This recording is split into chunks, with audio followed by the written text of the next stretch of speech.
Le ministère de la Santé et de l'Action sociale a fait le point sur la situation de la Covid-19 ce 20 juillet 2020. Sur 639 tests réalisés, 138 sont revenus positifs. Il s'agit de 97 cas contacts suivis et de 41 cas issus de la transmission communautaire. Par ailleurs, 54 patients sont testés négatifs et déclarés guéris. 34 cas graves sont également pris en charge dans les services de réanimation. Aussi, 3 nouveaux décès liés à la Covid-19 enregistrés ce dimanche 19 juillet. L'état de santé des patients hospitalisés évolue positivement. À ce jour, le Sénégal a enregistré 8 948 cas positifs à la Covid-19, dont 6 002 guéris, 170 morts, 1 évacué et 2 775 personnes encore sous traitement, a déclaré le directeur de la prévention du ministère de la Santé, Elhadj Mamadou Ndiaye. L'actuel directeur général de l'Agence sénégalaise de la reforestation et de la Grande Muraille verte, Ali Haïdar, est mis en cause par l'Inspection générale d'État IGE dans une sombre affaire de conflit d'intérêts alors qu'il était ministre de l'Environnement.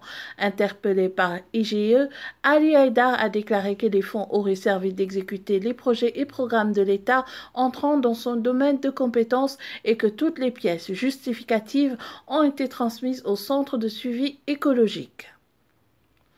Au total, 22 387 moutons ont été envoyés de la région de Matam vers différentes localités du Sénégal pour les besoins de la fête de Tabaski. L'annonce a été faite par le chef du service régional de l'élevage de Matam, Dr Alfred Diouf. À la date du 18 juillet, a-t-il déclaré dans un entretien avec l'APS. C'est le quotidien Tribune qui vend la mèche dans sa parution de ce lundi. Abbas Jaber a reçu 20 milliards de francs CFA en guise d'indemnité suite à la liquidation de la société ferroviaire Transrail. L'homme d'affaires franco-sénégalais a débarqué à Dakar le 12 mars dernier en jet privé en compagnie de Robert Bourgui pour empocher en catimini son chèque. Ils sont aussitôt repartis comme ils sont venus. Jamra, AGS, l'association des juristes sénégalaises et le collectif contre la violence faite aux femmes d'Afadoy sont à la recherche d'informations permettant d'identifier la malheureuse fille ligotée, humiliée, traumatisée et vilipendée par le biais d'une vidéo devenue virale dans les réseaux sociaux pour un vol présumé afin de l'accompagner juridiquement et de lui trouver un soutien psychologique. Dame Amar, Jacqueline Fatima et Alia Bakir souhaitent recouvrer la liberté. Selon les Échos, ils ont introduit une demande de liberté.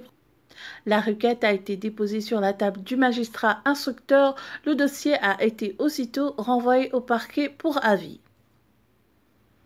La foudre a fait une victime à Thiès. Lamine Boué a été frappé lors des fortes pluies qui se sont abattues dans la capitale du rail hier dimanche. Le jeune homme qui abritait un match de football dans son quartier a été tué par la foudre.